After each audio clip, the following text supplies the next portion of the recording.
বন্ধুরা, যারা miscellaneous main পরীক্ষা দিতে যাচ্ছেন তাদের অনেকে একটা প্রশ্ন জিজ্ঞাসা করে থাকেন। মূলত যারা বাংলা ভাষায় মিসেলিনিয়াস মেনের জেনারেল স্টাডিজের পেপারটা লিখবেন তাদের জন্য এই ভিডিওটা আরো অনেক বেশি করে দরকারি। কারণ এই যে মিসেলিনিয়াস মেন পরীক্ষা জেনারেল স্টাডিজের একটা থাকে অ্যাব্রিভিয়েশন ফুল ফর্ম লেখা। এই অ্যাব্রিভিয়েশন ফুল ফর্ম আপনারা কিভাবে লিখবেন, বাংলায় যারা পরীক্ষা দেবেন তারা শুধুমাত্র বাংলাতেই লিখবেন নাকি ইংরেজিতেও লিখবেন, এই বিষয়টা নিয়ে অনেকের মনের মধ্যেই একটা দ্বিধাদ্বন্দ্ব আছে। দেখুন, দ্বিধাদ্বন্দ্ব তৈরি হওয়ার মূল কারণটা কি? মূল কারণ হচ্ছে এটাই যে পরীক্ষার যে প্রশ্নপত্র দেওয়া হয় সেই প্রশ্নপত্রের উপরে লেখা থাকে যে আপনারা যে উত্তরটা লিখবেন সেটা হয় বাংলায় লিখবেন নতুবা ইংরেজিতে লিখবেন, কিন্তু কোনো অবস্থাতেই আর কি দুটো ভাষার যাতে মিশ্রণ না করা হয় সেটা বলা থাকে, যে সাধারণত একটা ল্যাঙ্গুয়েজে লিখবেন এটা বলা থাকে। কিন্তু এক্ষেত্রে আমার যে মতামত, এটা একান্তই আমার ব্যক্তিগত মতামত, আপনারা তারপরে সেটা নিজেদের বিচার বিবেচনা দিয়ে ভাবনা চিন্তা করে দেখবেন। সেটা হচ্ছে যারা ইংরেজিতে লিখবেন তাদের ক্ষেত্রে তো কোনো অসুবিধাই নেই। ধরা যাক পরীক্ষায় থাকলো IMF, এটার ফুল ফর্ম লেখা ইন্টারন্যাশনাল মনিটারি ফান্ড, ঠিক আছে?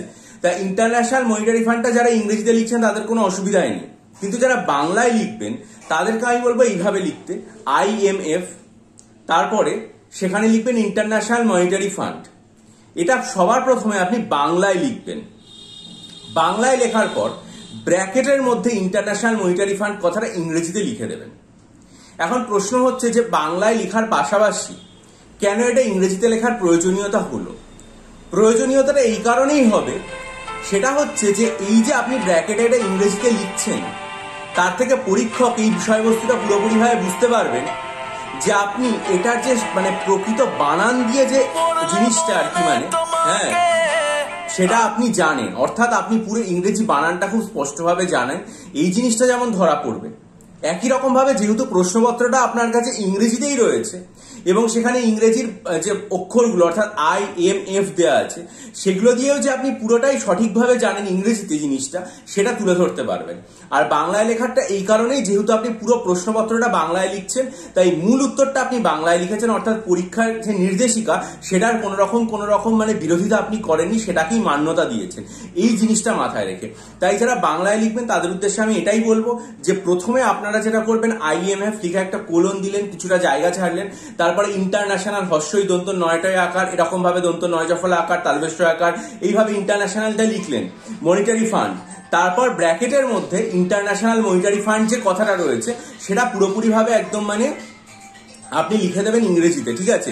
তাহলে আমার যেটা মনে হয় যে আপনি পূর্ণ নম্বর পাবেন। হ্যাঁ, আর যদি আপনি মনে করেন যে আপনি আসন্ন যে মিসেলিনিয়াস পরীক্ষা এবং ক্লার্কশিপ পরীক্ষার জন্য ডেসক্রিপটিভ বাংলা, ডেসক্রিপটিভ ইংরেজি, ডেসক্রিপটিভ কারেন্ট অ্যাফেয়ার্স এবং ডেসক্রিপটিভ অ্যারিথমেটিক স্টাডি মেটেরিয়াল নিতে চান, তাহলে আমার চ্যানেলে 19শে জানুয়ারির ভিডিও, 2 মার্চের ভিডিও এবং 9 ফেব্রুয়ারির ভিডিও খুব মনোযোগ দিয়ে দেখবেন।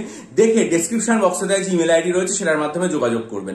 পরীক্ষা যদি আপনার দেরি হয়, যেরকম আমরা জানতে পেরেছি যে পরীক্ষা দেরি হওয়ার প্রভূত সম্ভাবনা, তার জন্য আপনার মন ভেঙে যেতে পারে, দুঃখ হতে পারে, কিন্তু তাই বলে আপনি লেখাপড়া তো বন্ধ করে দিয়ে বসে থাকতে পারেন না।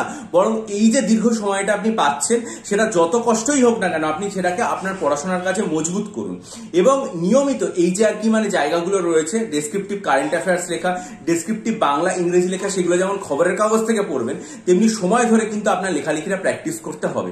এবং এই প্র্যাকটিস করার জন্যই যদি মনে করেন যে এগুলো সবকিছু প্রয়োজনীয় স্টাডি মেটেরিয়াল নেবেন, তাহলে উপরু যে সমস্ত ডেটের ভিডিওগুলো বললাম প্রত্যেকটা লিঙ্ক আমার চ্যানেলের কমিউনিটি পোস্টে দেওয়া আছে, সেখান থেকে ভিডিওগুলো মনোযোগ দিয়ে দেখে ডেসক্রিপশন বক্সে ইমেল আইডির মাধ্যমে যোগাযোগ করুন।